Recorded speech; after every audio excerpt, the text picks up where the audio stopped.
Hello again, everybody. This is James Bartley, and you're listening to the Cosmic Switchboard Show. Today, my very special guest is Sofia Smallstorm. Sofia Smallstorm is the brains behind the AboutTheSky.com website. Sofia talks about a variety of issues: geoengineering, transbiology, false flag terrorism.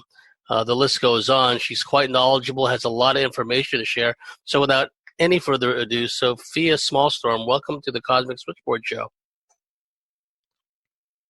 Hi, James. Thank you so much for having me.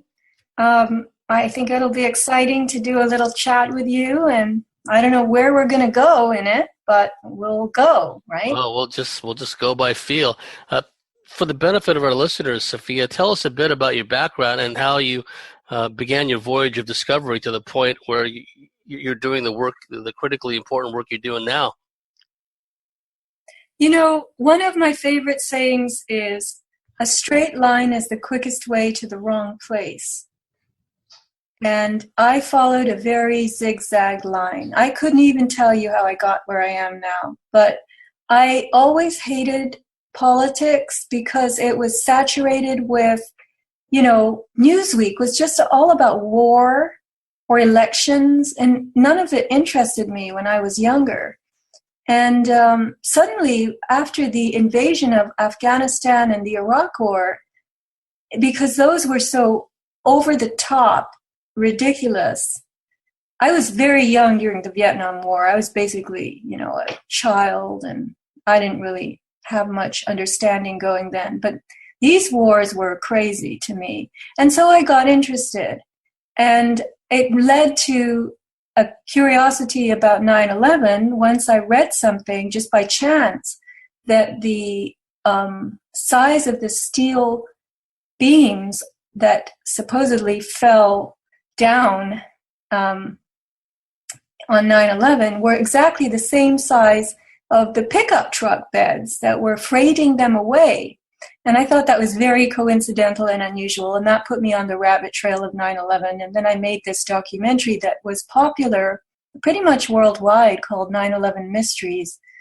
And I went from there. I got into chemtrails, and because I'm kind of science-minded, I really want to know the nitty-gritty of things, how the body works, how these atmospheric conditions can occur. I start looking deep into things, and I pretty much just follow my own path. So my path has now led me to these subjects that sound a little bit esoteric, like beyond biology, metabiology, and we know that we have a wireless world that is spinning around us, and everybody's engaging in it, and what is that really about? So I just try to make dots connect, big dots, or big, wide connections between dots. And to me, that's a kind of creativity. So I'll stop there. Yes, I was on a similar voyage of discovery. I was aware immediately that 9/11 wasn't all that it was cracked up to be. It seemed so staged. It was a classic example of shock and awe. And the point you made about the lengths of steel beam that were cut precisely the length of the flatbed trucks that were hauling them away, and I think they went off to China. That was definitely a red flag. And around that time in the late 90s, I became aware of chemtrails. When I first heard the concept, I thought, okay, that's a crazy kind of concept. But then I began to see them myself, and I realized that, no, there's something to this. I lived in San Diego at the time, and the skies looked like a big waffle iron thing. The skies were crisscrossed with chemtrails, and I said, this cannot be normal, because that's not a normal flight pattern. And what kind of planes are going to be crossing each other's paths and intersecting each other? So I became aware around the late 90s that there's something to this chemtrail issue. And wow, here we are further down the track, and we're seeing people have names for them now, like, chem clouds, chem burst, etc. What's your feeling about how the chemtrails have developed, and what's the ultimate purpose behind the chemtrails? First of all, The preponderance of chemtrails began after 9/11. There was a little bit of activity in the late 90s. I was never aware of it until 2005. The word chemtrails was new to me in 2004 and 5. So I don't know how you, living in San Diego, were seeing a crisscross sky, because I never saw any such thing, and I was living here at the same time.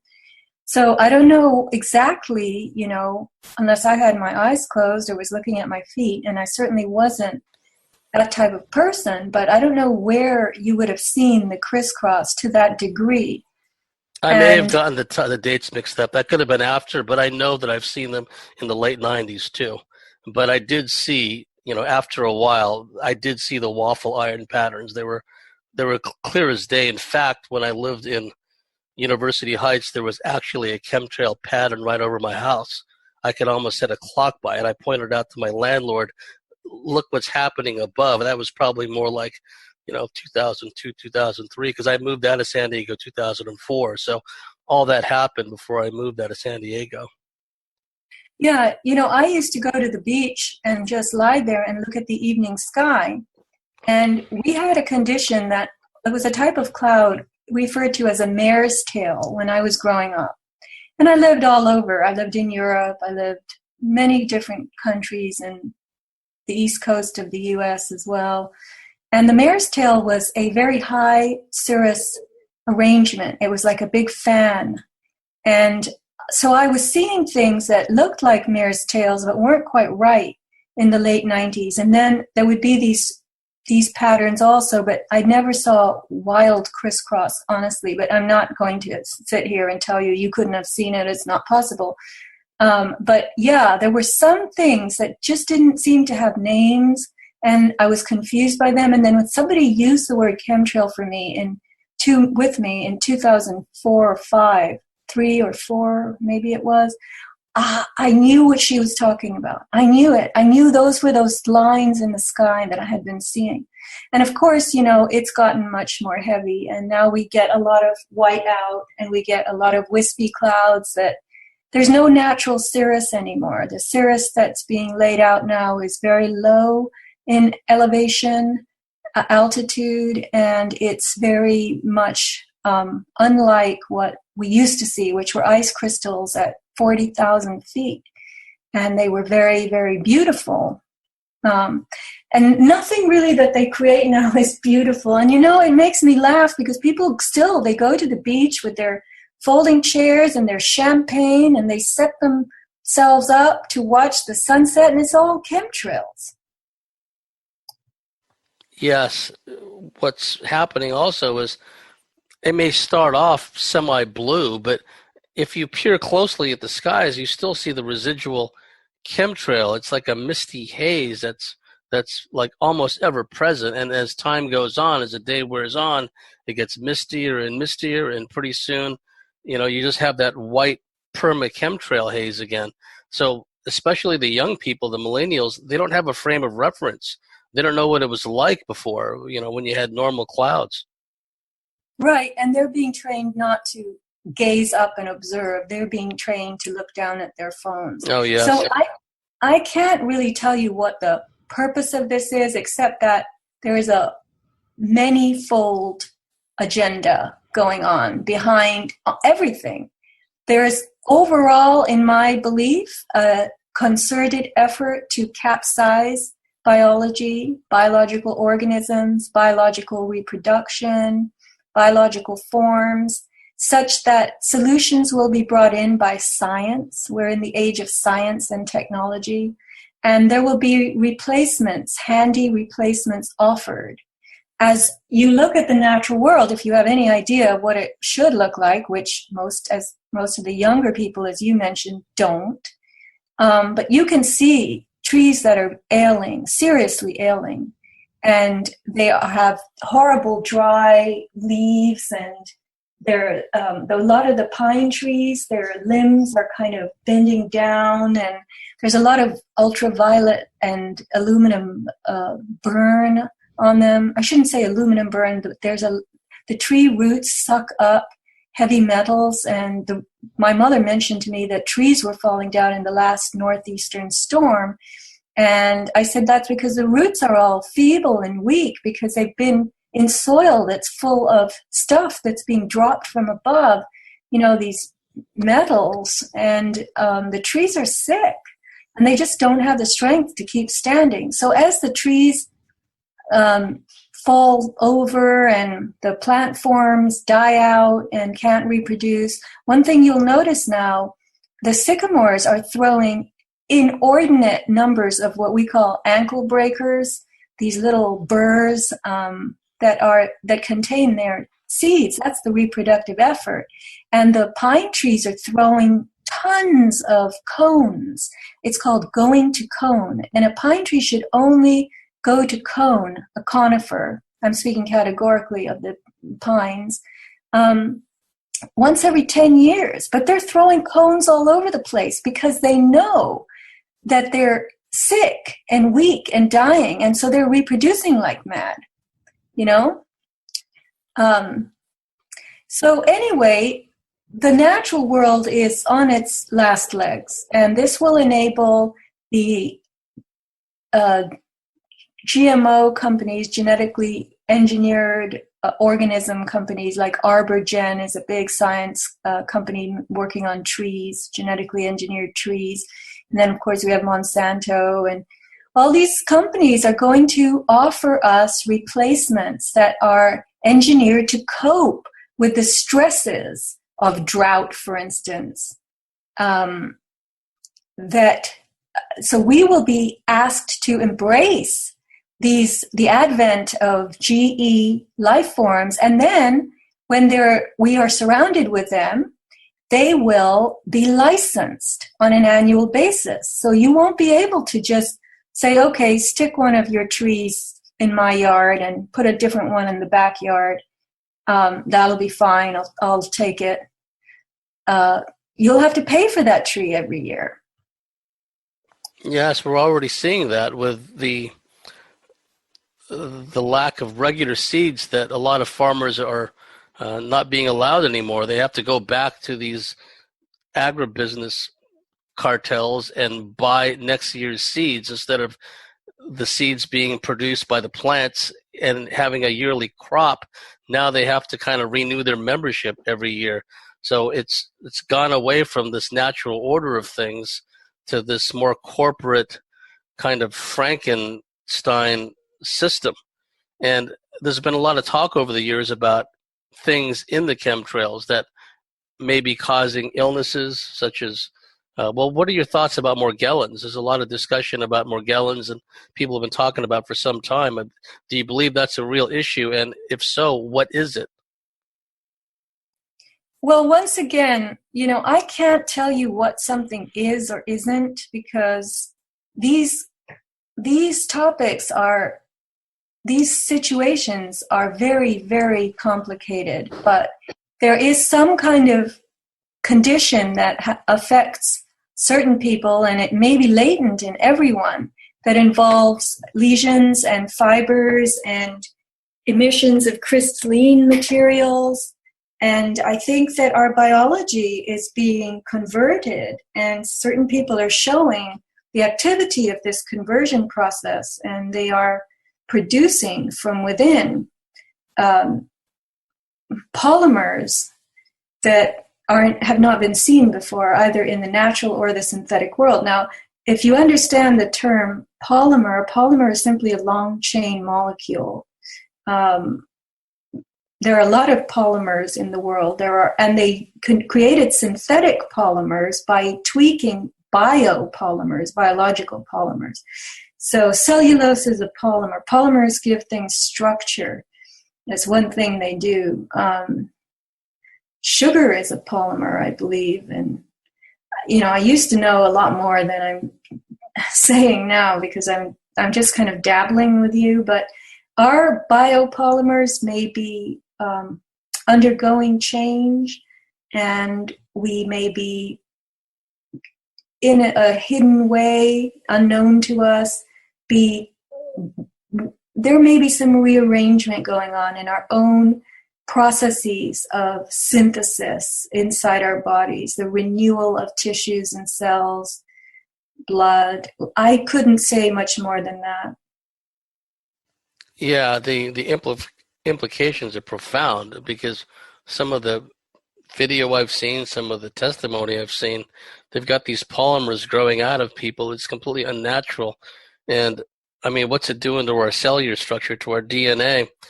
And that's going to affect life as we know it. And, you know, when you mentioned earlier about the trees, how they're being uprooted so easily too, I mean, that's symptomatic of this whole issue of the pollution of our environment. Do you see perhaps a depopulation agenda? I mean, when you think about all the different ways that the human immune system is under assault, and you know, along with the wars and everything else, there seems to be a concerted effort to cull the herd, so to speak. You know, this word culling, I have redefined it for myself.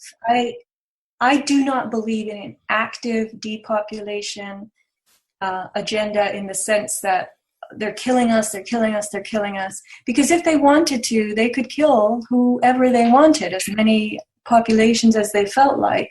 They're doing all kinds of experiments, and by they, I mean people who are higher than we are on the pyramid of execution of programs in the world.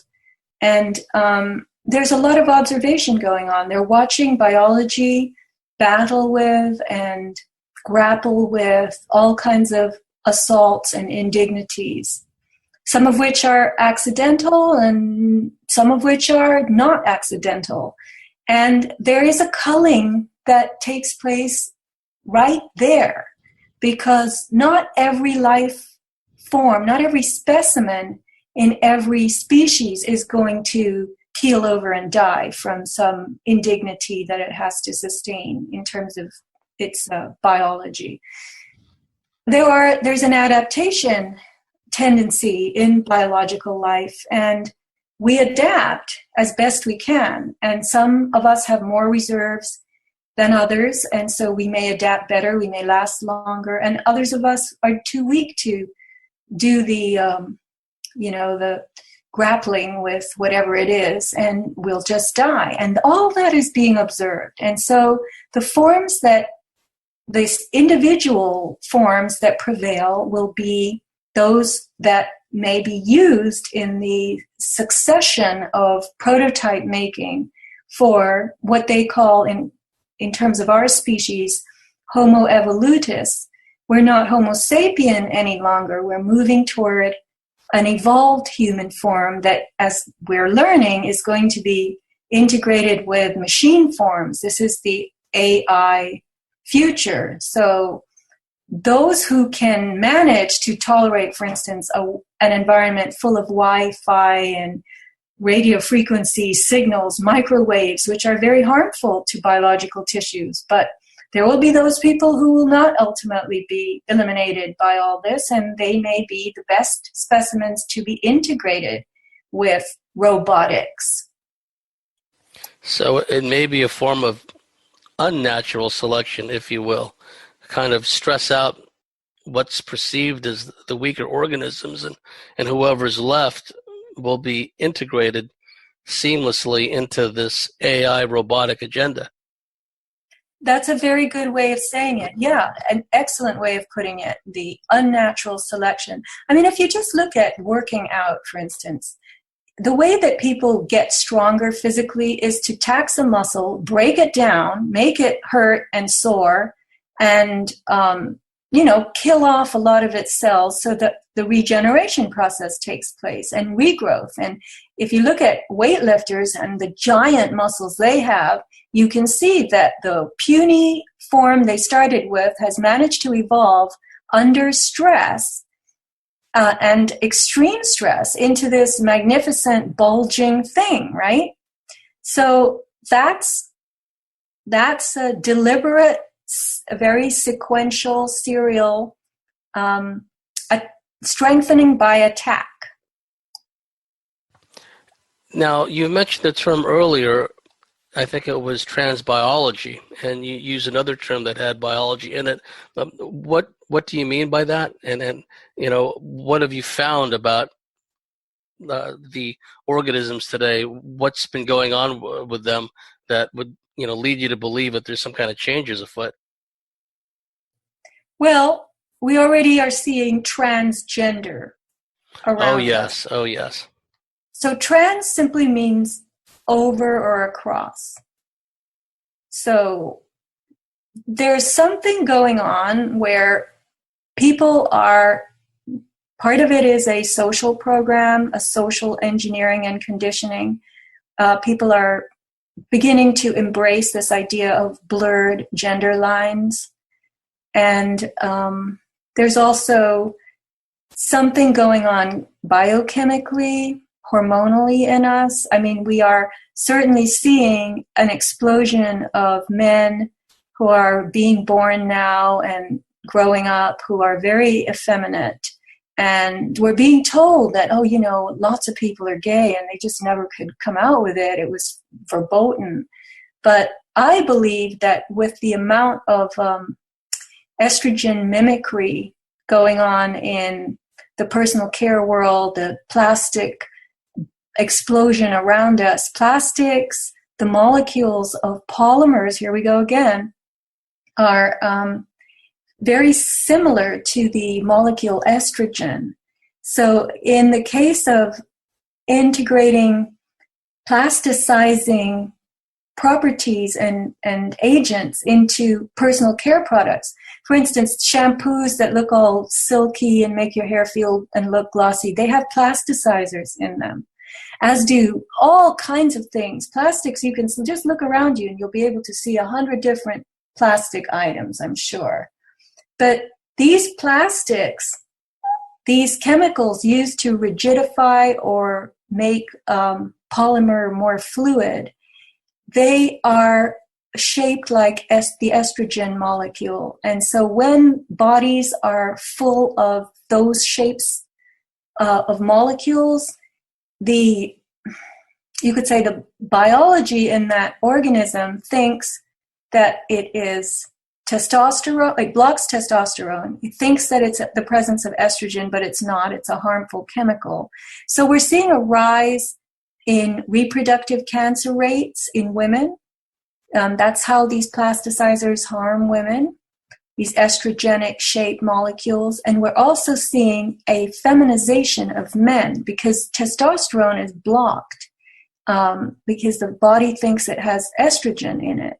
So you have to understand that men's bodies make some female hormone and male hormone, more male hormone than female, and vice versa. Female bodies do make a little bit of testosterone and androgens. So it's a very confusing thing. And I have gone out on a limb and I'm saying that we are seeing an explosion of males who are not fully formed or finished males. And this happens in the womb. Yes, Janice Barcelo talked about the malign effects of ultrasound and how, expectant parents want to know the sex of their child, so the ultrasound technician blasts the genitalia of the developing baby. Oh, it's going to be a boy. Well, and another thing Janice and I talked about is when the face of the baby shows up in the ultrasound, what a lot of parents interpret as the baby waving and saying hi, it's really the baby trying to cover its face because it's getting blasted. So it can feel the effects of the ultrasound. It starts spinning around doing cartwheels because it's in distress. And as Janice pointed out, if they keep aiming the ultrasound at the genitalia of the babies, especially for males, it's going to cause some problems further down the line. Well, that could be part of it, but I think there's much more to it than that.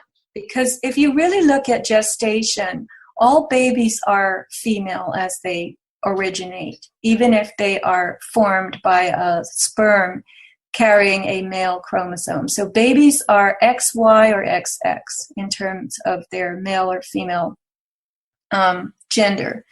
And yet it's in the 7th week of pregnancy that a male baby begins to develop as a male. So those first 6 weeks, the reason they don't even bother with ultrasounds in those first 6 weeks is because you wouldn't be able to tell. You would think it was a girl. But the genitalia start to form in that 7th week of pregnancy, after which it is the job of the Y chromosome to start shaping the male form, which includes the male brain and so forth. And if the mother's body is rife with estrogen mimicking molecules because she's in a world of plastic and she uses personal care products that are full of plasticizers, then the message getting to the developing male form is, look, we're a girl. Here's a bunch of estrogen. We're not producing testosterone. It's getting the wrong signal. So what's happened with the plastics in our world is that since the 90s even, and before, we have seen a much higher number of male baby stillbirths, male baby miscarriages, and hermaphrodites being born. Hermaphrodites being babies that are mixed in their gender. They have the genitals of both, male and female, or some variation thereof. And that's telling you that the body itself, when it does a stillbirth or a miscarriage, it's rejecting babies that are going to come out not right. There's something that didn't work out. And the rate of males being ejected this way is startling. So something is being done to the male form in development that is harming it. And the numbers of alpha males, I mean, when did you last see an alpha male? They're like not around anymore. They don't show them in cinema anymore or in TV shows. The males they typically depict are effeminate, vacillating, wishy-washy, waffling back and forth, and like in the latest Star Trek that's come out in Netflix, it's all the strong characters are women. The males are depicted in, I hate to use the term, but in more secretarial type roles. They seem effeminate. They speak with high voices. The only male that has a really speaking part thus far in the first few episodes I've seen is this vacillating, wishy-washy alien male. So even in the TV shows, the males are routinely depicted as either gay, effeminate, or just vacillating weaklings. Well, that's the social engineering aspect coming again, the modeling to society. But if you look around, carpenters, contractors, people in construction who previously were strong alpha males, they are now very effeminate. They're fat, they're bald, they have man boobs, they giggle, they have been feminized. And we're not seeing a culture that is raising alpha males, sons who are alpha. I don't see those anymore. I don't see alpha male teenagers. I don't see their fathers as alphas any longer. That's what I'm saying. Yeah, I agree. I've spoken to people that are in the construction business that are tradesmen, and they talk about the young males that are coming to them as apprentices or coming to them as temporary help. They're distracted. They're constantly looking at their Facebook wall. They can't make eye contact. Their eyes are down towards their shoes. They're kind of mumbling. They can't speak up for themselves. So there's something going on with the development of the babies. There's something going on with the hormonal imbalance. And now what we're seeing also is the gender studies, so-called, that are being forced upon the children in grade school, where they're being told that you're not really a boy, you're a girl. You're not really a girl, you're a boy. Wouldn't you like to know what it's like to have a vagina, a little boy? So they're really pushing this transgender agenda at an earlier and earlier age. And the problem that you just pointed out, without alphas, without male alphas, what we're going to have is a society of male weaklings, and we're already starting to see that, of pushovers that won't stand up and protect themselves, won't stand up, protect their families. And I think that's what the system wants. They want a bunch of vacillating, weak, effeminate males because they offer no potential for resistance at all. The other issue about the weaker, more feminine males is that their sperm count is going to be dismally low, and their chances of reproducing are going to be very, very low. And so they are pushing reproduction that's now an act of free will between people into the laboratory. So people will have to have laboratory-assisted reproduction, which means reproduction that has the partnership of the state. If your baby making moves into labs and artificial wombs, you're going to have to possibly take some kind of test to be qualified as a parent, to be assessed as a qualified parent. And it may be that the state joins in the raising of your child because it helped with the conception and gestation of the child. We don't really know. And, you know, they're going to model all of this in movies and television so that we see this as extremely creative and helpful. The scientific solutions that are rolling out are extremely wondrous. That's what they want people to think, and that we need these solutions. So it's that Hegelian setup that a problem is encountered, whether it's artificially engineered or not, and people are led to believe that this is evolution, not deliberate engineering. So the problem that is created will then be offered a solution, and there will be a lot, time period during which the public remains nice and confused, and there's all this back and forth between pro and con groups, and then a solution will be rolled out. And that's how they push gradual change, and the change rolls down through and across generations. So those who are adamantly opposed to something will eventually not survive, and it will be their descendants, their grandchildren, who will be contending with the change, and they won't mind it so much because they will have been raised in a culture that already loves it. The powers that be, they think in terms of decades, centuries, and millennia, whereas most people have been conditioned to think and project out no further than the next paycheck, such as the efforts at limiting the vision and the belief in one's destiny that the powers that be have foisted upon the public. Another issue that's all part of this is by pushing this cultural Marxism, this fragmentation and destruction of the family.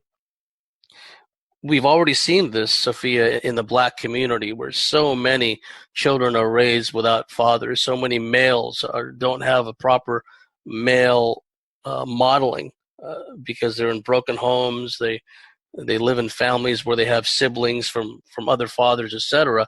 So there's no cohesion there. There's no family identity. And we're seeing that also in the greater community, not just in the Black community, where this fragmentation process, this effort at destroying the family unit, family identity is really coming into play. And it ties into what you just talked about, because when you have people that don't see themselves as a unified whole, as a family integrated unit, then it's easier for the state to move in and just mold their, the minds of these people, especially the young. Yeah, last night I had the good fortune to see To Kill a Mockingbird, the movie with... Oh, classic, yes. Yeah, after the novel by Harper Lee, which I don't think I even read. Somehow I missed that. And I was pretty amazed by this movie. It was definitely about had racial material in it, but it was about a father who was a single parent. That was the lawyer, Atticus Finch, played by Gregory Peck, and the two small children, and the Robinson, or the Black guy who was accused of having raped this, farmer's daughter, and then the trial that ensued. And it was a fascinating film. And yeah, there were things in that movie that, again, modeling single parenting. I don't know when this movie was made. It had to have been made, I would guess. Gregory Peck was older, so do you know the year it was made? But anyway, it reflected a time period that was probably the 40s. But they were sinking their teeth into this material good and early. Yes, You already yes. had a little girl who was a tomboy who didn't want to wear her dress to school. It was really, really fascinating. And I'm watching a lot of these older movies, and I'm marveling at how they just baked in the structure of the debates that ensued over the next decades. They really worked it into movies, and people thought that this was a fascinating plot at the time. Oh, this is different. You must go and see this film because it's different. I mean, remember when Philadelphia came out? It was a movie Yes. about AIDS. Tom I don't think, Hanks. yeah. And people thought, oh, this is cool. This is different. You have to see this because you'll learn more about homosexuality and AIDS. And then, of course, Hollywood has access to the greatest talent, from cinematography to editing to music to stars. And it's just sickening how they've worked the public mind over the decades. And they've presented this very delicious food in the form of, supremely crafted motion pictures with themes that are designed to really confuse us and ultimately get us to move along with changes. Yes, if memory serves, one of the movies that were either up for an Academy Award or had won an Academy Award depicted a sexual relationship between an older man and an underage young boy of about 17 years old. So it's an example of Hollywood pushing these memes onto the public in concert with the intentional hormonal imbalance, the intentional social engineering beginning at the schools. In the time we got left in the first segment, Sophia, what can we as a society do about this transgender agenda? I should point out that, and I shouldn't even have to make these disclaimers, but you and I were both from San Diego. We've known a lot of gay people. I live smack dab in the gay community. I had a lot of gay friends. I think that it's similar in a way to the heterosexual community. Most of the heterosexual community is completely oblivious to any of this stuff we've been talking about. And I think the same thing pertains to the gay community. I don't think that a lot of the gays know what's being done in their name. I think that, same-sex marriage, let's go for it. I think that some of them would be appalled at all this social engineering and the sexualization of children that's going on. But having said that much, Sophia, what could we do as a society to keep, society, family, civilization intact? Well, I don't know how many minutes we have left. Just give me an idea. How many minutes on this Oh first yeah, call? just 10 minutes. Just let it rip. Okay. So I know someone who's a professor at a major UC, University of California branch. And he is also a dean. And he told me that students come into his office, male students, and they're anywhere from, 18, 19, 20, whatever. And they sit down and they cry. And they tell him that they don't know what they are. They don't feel attracted to anyone. They're totally confused. They don't know if they're a male or not. They're miserable. They're crying in his office. They're having a life crisis, an identity crisis. And that breaks my heart because that tells me that what they're feeling is too profound to be solved easily. They're in the corridor of transition. There's a biological transition going on that they're feeling as individual human beings. And in the context of the society they're living in, it's terribly painful and confusing. So you ask, what can we do as a society? Right now, I don't know what kind of society we are. I see all sorts of pockets in the society. But what I do see the society not doing is having meaningful interrelationships and discussions. People are so shallow. Everything discussed is facile, quick, one-liners, laughs, jokes. People are not relating in a meaningful way to each other. Families are not doing it. They're too busy with their activities. And couples are not doing it because each of them has their own thing. And when there is a deep talk, it's usually because they're having some kind of problem, because that's another thing Hollywood has done, and the literary world, they have driven a big wedge between men and women. So there's so much confusion that it's not easy to say what we as a society should do.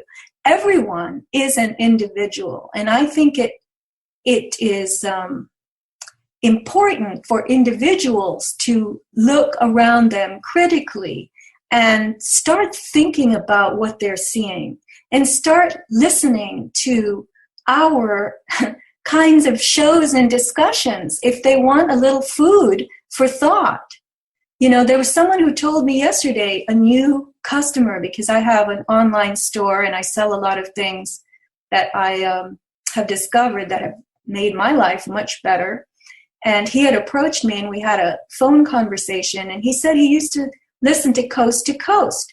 I mean, he was addicted to it. And I can understand that. But then he said it got boring because he realized it took years, but he realized that he wasn't learning anything new from Coast to Coast. But he didn't know where else to go. Do you see what I'm saying? Yes. And you and I would go, what? What do you mean you don't know where else to go? So Coast to Coast but Coast to Coast had him locked up. And that's what's happened to people. They've gotten locked up in the, mundanity of the menu that they're eating from every day. And they don't know how to find us. Well, we see the same thing with the info warriors that go to InfoWars. They top out at that level of understanding, which, at the core of it is hopelessness, despair, impotent rage, and just the reinforcement of all things negative, all things overwhelming. And now they've totally regressed, where Alex Jones was one of the first to talk about the false left-right paradigm. Now when you go on there, I only go on there just to read the headlines. It's all the Democrats said this, the Democrats said that. They've really regressed. And so what they've done is they've captured a large demographic of people, some of whom may have been on the verge of taking their awareness to another level, right? But now they're kind of stuck like the guy that was stuck in Coast to Coast for a long time. Really sad in many ways. And sad about the young men going into the chancellor's office or the dean's office and crying, because that's what we're seeing, Sophia. These gender confused males vacillating, weak, and I'm not being critical of them. I'm not making a value judgment of them, but it's just symptomatic of this mass hormonal manipulation, this mass social engineering that's going on. Definitely. It's very, very sad. And, in the old days, if you were a little boy, your parents, and you fell down, if you were 3 or 4, your parents picked you up, brushed you up, and said, boys don't cry. And today, I don't know that parents would say that anymore, but these boys are definitely crying. They're crying inside. They're crying in a way that they can't really express to anyone. And I'm sure if they said this to their parents would know what the hell to do, So it's not being discussed in the families of these children. And the parents are being urged to force, as you mentioned earlier, gender curiosity. I read about some woman in Australia who had sent off to America for something that I'll just call a pack. It was like a groin pack. And this is a little thingamabob, like a sock, but it's, some kind of puffy thing that you put in a girl's pants, so that this mother wrote online that she wanted her transitioning daughter, who was interested in being a boy to go to school and have a bulge in her shorts like the other boys. Oh, And she had geez. bought this from America. Yeah, and what we're seeing also is this gender confusion being pushed increasingly in children's books, vulgarity, sexualization, even inferences of bestiality with animals that's showing up in children's books. So they've got it all going on. Well, we've had a fascinating, thought-provoking discussion in this first segment with Sofia Smallstorm. Sofia, how could our listeners find you, and could you give us your website address? Yeah, my blog is Sophia with an F, Sofia, smallstorm.com, and I post things, thought-provoking things. Somebody wrote to me recently, very thought-provoking. So anyway, do go there, and you will see a link to my store, avatarproducts.com. I love my online store. I love sharing the things I've found. They're simple, inexpensive, and they work. And I call this a bioremediation platform. So please visit Avatar, like the movie Avatar, but I have the name first, avatarproducts.com and sofiasmallstorm.com. Thank you for listening. For our dear listeners out there, if you like what we do, if you believe in what we do, please go to thecosmicswitchboard.com, sign up and become a member, and we'll see you at the top of the next segment.